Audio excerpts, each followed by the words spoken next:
Kura baba buri. Kurika sakarabo shanda rabasaya. Rikoro boshende ribasaka ribayanda. Rabayanda ribasika ribayanda rabakuri abasata rikanta rabakuri. Koro boshanda ribasaya.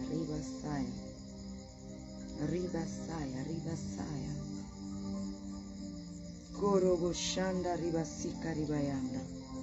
Koro boshanda rabasaya. Koro boshanda ribasaya.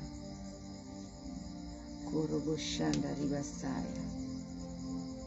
Shalom, shalom. Ninakusalimu katika jina la Yesu Kristo, mfalme wa falme. Kora bashanda rabasaya. Mahali popote ulipo siku ya leo, nipende kukwambia hongera ya kuingia mwezi wa 3. Hongera ya kuingia mwezi wa 3. Hongera ya kuingia mwezi wa 3. Hongera kwa kuingia mwezi wa 3. Hongera kwa kupewa neema ya kuingia mwezi wa 3. Mungu akubariki sana mahali popote ulipo. Na mwezi wa 3 Mungu ataendelea kukupatia hatua zaidi ili ufike pale ambapo yeye amekusudia, ili ufikie mahali pa malengo na makusudio ya kujenga ufalme wa Mungu katika maisha yako. Tuna kila sababu ya kumshukuru Mungu siku ya leo mahali popote ulipo na kumwambia asante. Yeye kwa huruma zake ameweza kutufikisha tena siku ya leo tarehe 2 ya mwezi wa 3. Ni mkono wa Mungu, ni huruma za Bwana, ni fadhili za Mungu, ni pendo kubwa la Mungu katika maisha yetu. Asubuhi ya leo tunaenda kumwambia Mungu asante.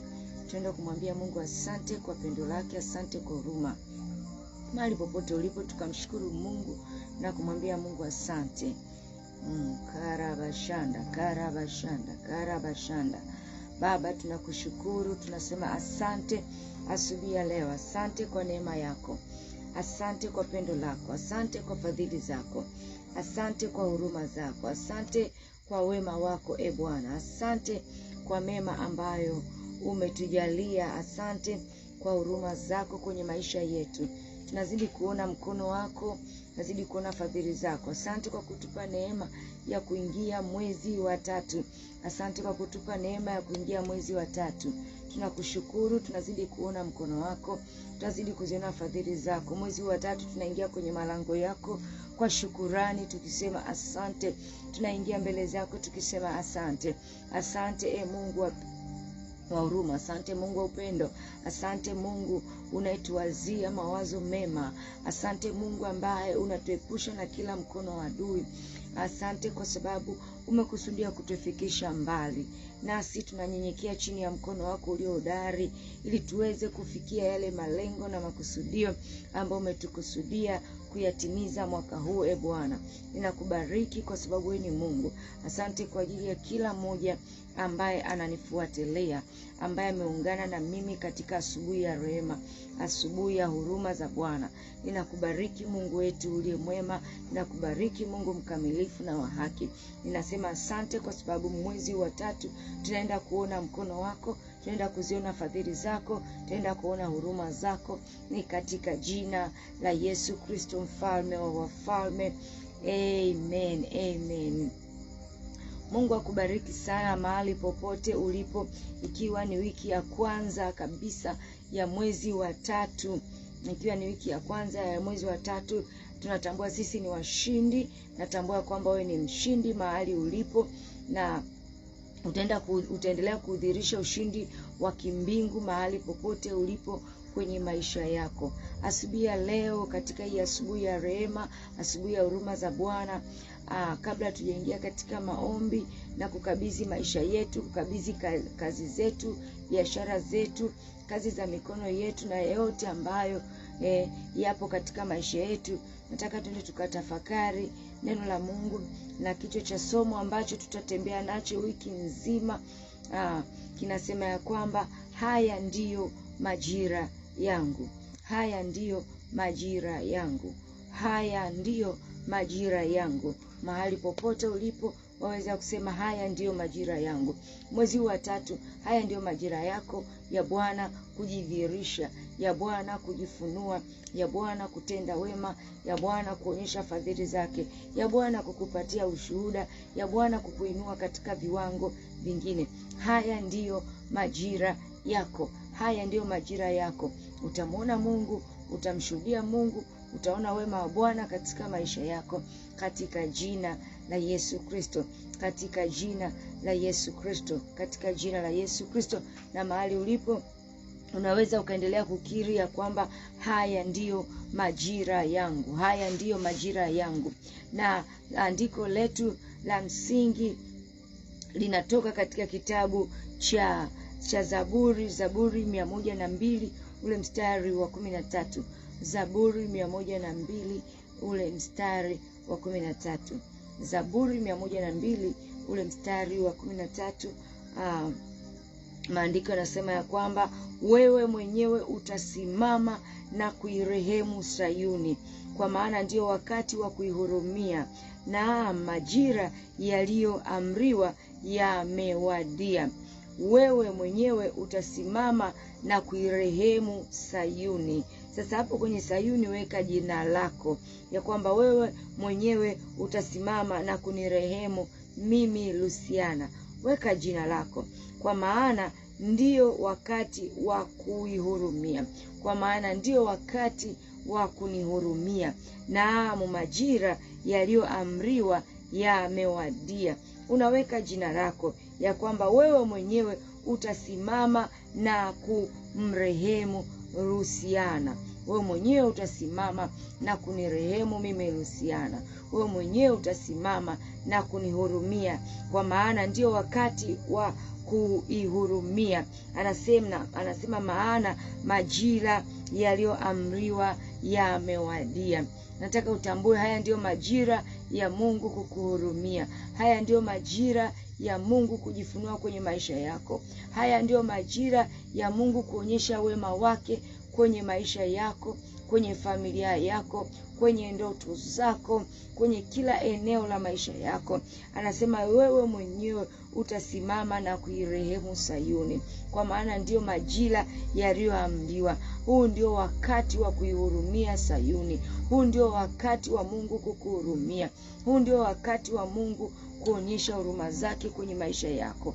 Yamkini umekuwa ukimuita Mungu kwa muda mrefu, ukimlilia Mungu kwa muda mrefu, ukitamani Mungu akuguse katika maeneo mbalimbali. Lakini anatuambia asubuhi ya leo ya kwamba wewe mwenyewe utasimama na kuihurumia na kuirehemu Sayuni, na kuirehemu Sayuni, kwa maana ndio wakati wa kuihurumia, na majira yaliyoamriwa yamewadia. Majira yaliyoamriwa yamewadia. Majira yaliyokusudia ndio sasa. Majira ambayo Mungu alikusudia ndio sasa. Ndio maana kichwa cha somo letu kinasema haya ndiyo majira yangu. Haya ndiyo majira yangu. Haya ndiyo majira yako. Majira ya Mungu kukuhurumia, majira ya Mungu kukuinua, majira ya Mungu kukutakasa, majira ya Mungu kukuingiza viwango vingine, majira ya Mungu kukukutanisha na watu sahihi, majira ya Mungu kukuinua katika karama na kipawa ulichonacho. Haya ndiyo majira sahihi. Mwezi huu wa 3, haya ndiyo majira ya Mungu kukuinua. Haijalishi unaona kabisa watu wamekukatia tamaa, watu walidhani umefika mwisho, lakini nataka utambue ipo nguvu ndani ya majira. Ipo nguvu ndani ya majira, na majira ya Mungu siku zote ndio majira sahihi. Majira ya Mungu ndio yamebeba matokeo. Majira ya Mungu yamebeba ushuhuda. Majira ya Mungu yamebeba njia, maana mahali ulikuwa huoni njia, majira ya Mungu yakiachiliwa, yakija kwenye maisha yako, yanafunua njia sahihi ambayo unastahili kuipita. Yanafunua njia sahihi ya watu sahihi. Yanafunua njia sahihi ya kukutana na muujiza wako. Yanafunua njia sahihi ambayo ukiipita utapita utakutana na shuhuda zako. Anasema haya ndiyo majira ya Mungu kukuhurumia, majira ya Mungu kukuhurumia. Mungu hawezi kukuhurumia kabla hajakuangalia. Anakuona kwa jicho lake la huruma, alafu anakuhurumia, na anapokuhurumia anafanya njia pasipo kuwa na njia. Haya ndiyo majira ambayo yameamriwa kwenye maisha yako mwezi huu wa 3. Haya ndiyo majira ya Mungu kukuhurumia mwezi huu wa 3. Haya ndiyo majira ya Mungu kukuinua. Watu walidhani uko peke yako, wewe hauko peke yako. Ni majira ya Mungu kukuinua, ni majira ya Mungu kukuhurumia, ni majira ya Mungu kukutambulisha, ni majira ya Mungu kukupatia kibali, ni majira ya Mungu kwa wewe kukumbukwa. Haleluya, haleluya. Majira yamebeba kibali, majira yamebeba utakaso, majira yamebeba urejesho, majira yamebeba majibu, majira yamebeba ushuhuda. Majira ya Mungu huwa hayaji hivi hivi. Majira ya Mungu huwa hayaji matupu. Majira ya Mungu yanakuja yakiwa yamebeba ushuhuda, yanakuwa yamekuja yakibeba majibu ya kile ulichokuwa unakitafuta kwa muda mrefu. Yanabeba majibu, yanabeba ushuhuda, yanabeba kicheko. Haleluya. Anasema wewe mwenyewe utasimama na kuirehemu Sayuni. Utasimama na kuirehemu Sayuni. Haleluya. Atasimama na kukuhurumia wewe. Atasimama na kuhurumia maisha yako, na kuhurumia ndoa yako, na kuhurumia huduma yako, na kuhurumia kipawa chako. Haleluya. Mungu anapokuhurumia, maana yake anakuingiza kwenye viwango vingine. Akikuhurumia hakuachi hivyo hivyo, bali atakuingiza katika utukufu mwingine. Atakuingiza katika ushuhuda. Mungu hamhurumii hivi hivi mtu bure, bali anamuinua, anamhurumia na kumpatia ushuhuda. Ndio maana anasema wewe mwenyewe utasimama na kuirehemu Sayuni, kwa maana ndio wakati wa kuihurumia. Naamu, majira yaliyoamriwa yamewadia. Haya ndiyo majira yaliyoamriwa kwenye maisha yako mwezi huu wa 3. Haya ndiyo majira yako mwezi huu wa 3. Haya ndiyo majira yako, majira ya kibali, majira ya ushuhuda, majira ya kuneemeka, majira ya kuzaa, majira ya kuongezeka, katika jina la Yesu Kristo. Haleluya, haleluya. Korabashanda. Majira yamebeba makutano yaliyobeba faida, makutano yaliyobeba ushuhuda, makutano yatakayogeuza hatima yako na maisha yako. Majira ya Mungu kwa mtu yamebeba matokeo ya faida. Tambua, majira yana nguvu sana. Majira ya Mungu kwenye maisha yako yana nguvu sana. Mungu ni Mungu wa majira. Hutenda kwa majira, hutenda kwa nyakati. Mungu anapomhurumia mtu na kumwijilia katika majira, hubadilisha historia ya yule mtu. Mungu hutenda kazi na kujifunua na kujidhihirisha ndani ya majira kwa mtu. Ukiyatambua majira, yatakupa unachostahili. Ukitambua kwamba haya ndio majira yangu, ujue yatakupatia unachostahili.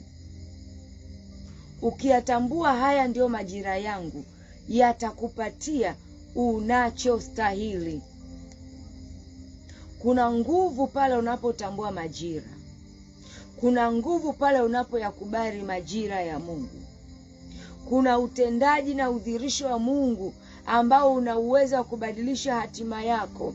kubadilisha historia yako, kubadilisha maisha yako kwenye kila eneo, iwe eneo la huduma, iwe eneo la kipawa, iwe eneo la karama, iwe eneo la biashara, eneo la kazi. Unapoyatambua majira, Mungu anakubadilisha. Hebu sema mahali ulipo ya kwamba haya ndiyo majira yangu. Haya ndiyo majira yangu. Haya ndiyo majira yangu. Haya ndiyo majira yangu. Asubuhi ya leo, Jumatatu ya leo, ikiwa ni tarehe 2 ya mwezi wa 3, nataka utambue ya kwamba majira hufunua huruma za Mungu kwenye maisha yako. Na Mungu anapomhurumia mtu, uwe na uhakika utakumbukwa. Mungu anapokuhurumia, unakumbukwa. Mungu anapokuhurumia, utakumbukwa kazini, utakumbukwa kwenye biashara, utakumbukwa kwenye familia, utakumbukwa na watu sahihi. Yawezekana kuna mahali ulitenda wema, haukujulikana, haukuonekana unafaa, lakini majira ya Mungu hufunua huruma za Mungu. Na huruma za Mungu zinapofunuliwa, lazima utakumbukwa, na ukikumbukwa utawekwa mahali unastahili. Utawekwa mahali unastahili. Huruma za Mungu ndani ya majira zimebeba kibali. Huruma za Mungu ndani ya majira zimebeba kibali. Mwezi huu wa 3 upasi kuhuzunika, kwa sababu ndio wakati wako wa Bwana kukuhurumia. Ni wakati wako. Mungu anakuhurumia, anasema wewe mwenyewe utasimama na kuirehemu Sayuni, kwa maana ndio wakati wa kuihurumia. Naam, haya ndio majira yaliyoamriwa. Huu ndio wakati ulioamriwa. Huu ndio wakati wenyewe. Huu ndio wakati wenyewe wa Mungu kukuhurumia. Mungu akikuhurumia, anafuta historia yako ya nyuma. Haijalishi watu walikuwa wanakuona una historia mbaya. Mungu anaiondoa historia mbaya, anakupatia historia ya kimbingu. Kurabashanda. Mungu akikuhurumia, uwe na uhakika utastawi, utaongezeka, utazaa. Mungu akikuhurumia lazima utazaa. Mungu akikuhurumia lazima utastawi. Utauona mpenyo kwenye maisha yako. Utaona mpenyo kwenye maisha yako. Biblia inatuambia ya kwamba katika kile kitabu cha Mwanzo, kabla hatujaingia katika maombi, nataka tuone katika kile kitabu cha Mwanzo. Kitabu cha Mwanzo ile sura ya 18, mstari ule wa 10. Ile sura ya 18, mstari ule wa 10. Akamwambia, hakika, tukianzia ule mstari wa 9 anasema, wakamwambia, yu wapi Sara mkeo? Akasema, yumo hemani. Akamwambia, hakika nitakurudia wakati huu mwakani. Nitakurudia wakati huu mwakani, na tazama, Sara mkeo atapata mwana wa kiume. Sara akasikia mlangoni pa hema iliyokuwa hapo nyuma yake. Mstari wa 11 anasema, basi Ibrahim na Sara walikuwa wazee na umri wao mkubwa, na Sara alikuwa amekoma katika desturi ya wanawake. Mstari wa 12 anasema, kwa hiyo Sara akacheka moyoni mwake akisema, niwapo mkongwe nitapata furaha na bwana wangu, nitapata furaha na bwana wangu mzee. Bwana akamwambia Ibrahim, mbona Sara amecheka akisema, ni kweli nitazaa mwana nami ni mzee? Mstari wa 14 anasema, kuna neno gani lililogumu la kumshinda Bwana? Kwa muhula wake nitakurudia wakati huu mwakani, na Sara atapata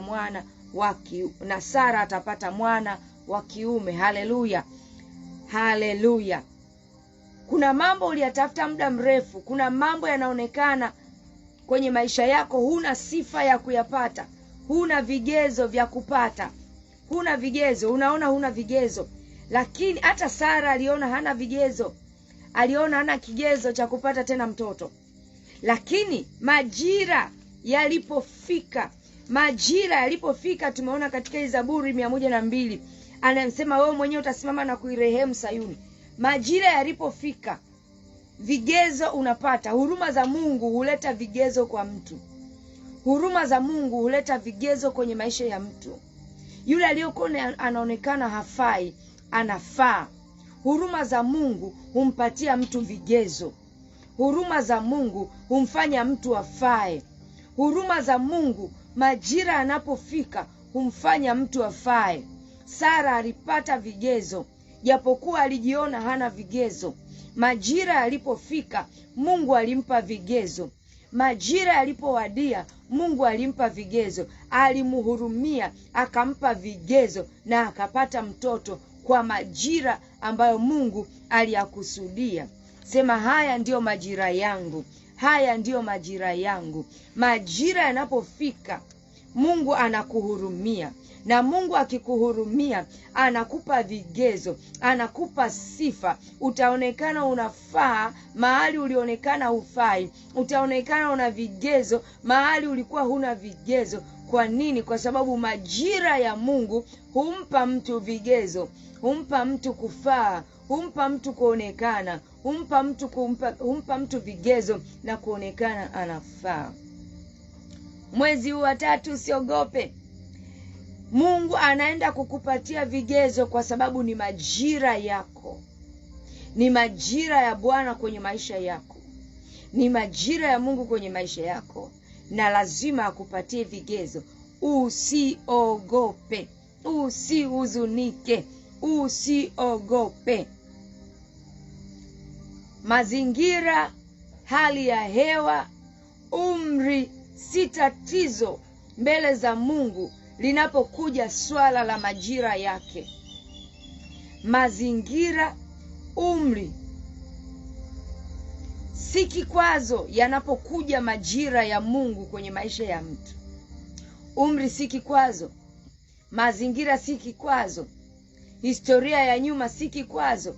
Majira yanapokuja ya Mungu kwa mtu, Mungu humhurumia, Mungu humpa vigezo, Mungu humfanya afae na kumdhihirisha utukufu wake kwenye maisha ya huyu mtu. Mwezi huu wa 3, tambua ya kwamba haya ndiyo majira yako. Na kama haya ndiyo majira yako, Mungu atakuhurumia na Mungu atatenda kwenye maisha yako katika jina la Yesu. Usiogope, wiki hii unaenda kuonekana mahali ulikuwa huna vigezo. Mungu anaenda kukupa vigezo, maana haya ndio majira ya Mungu kukuhurumia. Nataka tuende mbele za Mungu wakati huu, ukamwambie Mungu, ikiwa Sara ulimpa vigezo ndani ya majira. Yaani angalia, kama Mungu alimpa Sara vigezo ndani ya majira, akazaa, akaitwa mama, tena mama wa mataifa, mama wa watoto wengi, si zaidi kwako? Hujafika umri aliofikia Sara. Mungu atakupa vigezo. Haijalishi unaona elimu yako ni ndogo, lakini hapo hapo ofisini kwako Mungu atakupa vigezo, maana ni wakati wa kukuhurumia, maana ni majira ya kukuhurumia. Kwenye biashara Mungu atakupa vigezo, maana ni wakati wa kukuhurumia. Kwenye hiyo ndoa uliopo, Mungu atakupa vigezo. Mungu atakupa vigezo. Kwenye hiyo huduma, Mungu atakupa vigezo. Mungu atakuwezesha. Majira yatamfanya Mungu akuhurumie na kukupatia vigezo. Asubuhi ya leo tunaenda kumwambia Mungu, huruma zako ziwe juu yetu, ukatuhurumie, maana umesema huu ndio wakati wa wewe kutuhurumia. Tuhurumie. Umwambie Mungu, unihurumie. Huu ndio wakati wako wa kunihurumia. Nihurumie, ukanihurumie maisha yangu. Ukaonekane kwenye maisha yangu, ukaonekane kwenye ndoa yangu, ukaonekane kwenye kazi ya mikono yangu, ukaonekane kwenye familia yangu, ukaonekane kwenye mapato yangu, ukaonekane kila eneo la maisha yangu. Na Mungu ataenda kuonekana kwako. Yeye ni wa huruma, hajawahi kushindwa, katika jina la Yesu Kristo. Nenda mbele za Mungu, mwambie Mungu nihurumie. Nenda tu mwambie Mungu nihurumie. Yeye ni wa huruma. Anasema wewe mwenyewe utasimama na kuihurumia, utasimama na kuirehemu Sayuni. Mwambie Mungu, simama na kunihurumia mimi Luciana, simama na kunihurumia mimi, taja jina lako, simama na kunihurumia mimi. Mwambie Mungu nihurumie, mwambie Mungu nihurumie, mwambie nihurumie. Umesema haya ndio majira yako. Huu ndio wakati wako wa kunihurumia mimi. Huu ndio wakati wako wa kuonekana kwangu. Huu ndio wakati wako wa kunihurumia na kufuta aibu. Huu ndio wakati wa kunihurumia na kuondoa fedhea. Huu ndio wakati wa kunihurumia na kunifuta machozi. Huu ndio wakati wa kunihurumia na kuondoa aibu. Huu ndio wakati wa kunihurumia na kuondoa mateso kwenye maisha yangu. Karaboshanda korika raboshekere bababoria roko rika raboshanda. Mungu wa huruma, asubuhi ya leo tunakuita Mungu wa huruma, Mungu unayehurumia, Mungu unayehurumia. Unasema wewe mwenyewe utasimama na kuirehemu Sayuni. Tuhurumie watoto wako asubuhi ya leo. Tuhurumie watoto wako mwezi wa 3. Tuhurumie Bwana, tuhurumie Mungu. Huruma zako zikafungue njia, huruma zako zikatutakase, huruma zako zikatusafishe, huruma zako zikatupe kufaa, huruma zako Bwana. Ribo shaka riba yanda. Mungu wa huruma, simama na kunihurumia mimi Luciana. Mwambie Mungu, simama na kunihurumia ukitaja jina lako. Mwambie Mungu nihurumie. Wewe ni wa huruma, hujawahi kushindwa. Korabashanda riba sakataraba ukoria. Mungu wa huruma, nihurumie ribasaya. Wewe ni wa huruma, nihurumie, nihurumie, nihurumie, nihurumie Bwana. Umesema wewe utasimama na kuirehemu Sayuni. Nihurumie Bwana, nirehemu mimi, nirehemu mimi, maana haya ndio majira yako. Nihurumie mwezi wa 3, hurumia nyumba yangu, hurumia kazi yangu, hurumia biashara yangu, hurumia watoto wangu, hurumia Bwana ndoa yangu, hurumia huduma yangu, hurumia kipawa changu, hurumia Bwana, hurumia karama ulionipa, nihurumie Bwana. Riba shanda riba sakara babababoria. Mungu wa huruma, nihurumie. Wewe mwenyewe umesema utasimama na kuirehemu Sayuni, maana haya ndio majira yako, maana huu ndio wakati wako. Baba, tuhurumie asubuhi ya leo. Baba, tuhurumie asubuhi ya leo. Baba, tuhurumie asubuhi ya leo. Baba, tuhurumie asubuhi ya leo. Tuhurumie Bwana. Ribasaya, ribasaya, ribasaya. Tuhurumia asubuhi ya leo. Huu ndio wakati wa kutuhurumia. Hurumia kazi za mikono yetu, hurumia vipato vyetu, hurumia biashara zetu, hurumia nafasi ulizotuweka, hurumia Bwana. Tuhurumie maisha yetu, hurumia maisha yetu ya kiroho na ya kimwili. Baba, tuhurumie. Baba, tuhurumie. Mwezi wa 3 ukatupe hatua mpya. Mwezi wa 3 ukatupe hatua mpya. Mwezi wa 3 ukatupe kusonga mbele. Baba, kwa huruma zako ukatupe kusonga mbele. Baba, kwa huruma zako ukatupe kupiga hatua. Baba, kwa huruma zako ukatupe kuongezeka tena. Baba, kwa huruma zako ukatukumbuke tena. Huruma zako Bwana ziwe juu yetu. Ribosaya riba kuribo shanda rabasaya rikarabo shende rebasaya. Mungu wa huruma, hurumia maisha yetu. Hurumia Bwana maisha yetu. Hurumia Mungu maisha yetu. Ukatukumbuke Bwana, ukatuhurumie Mungu. Tunakuhitaji wewe peke yako, Mungu wa huruma. Mwezi wa 3 tuhurumia. Rikarabo sheke tererere bosata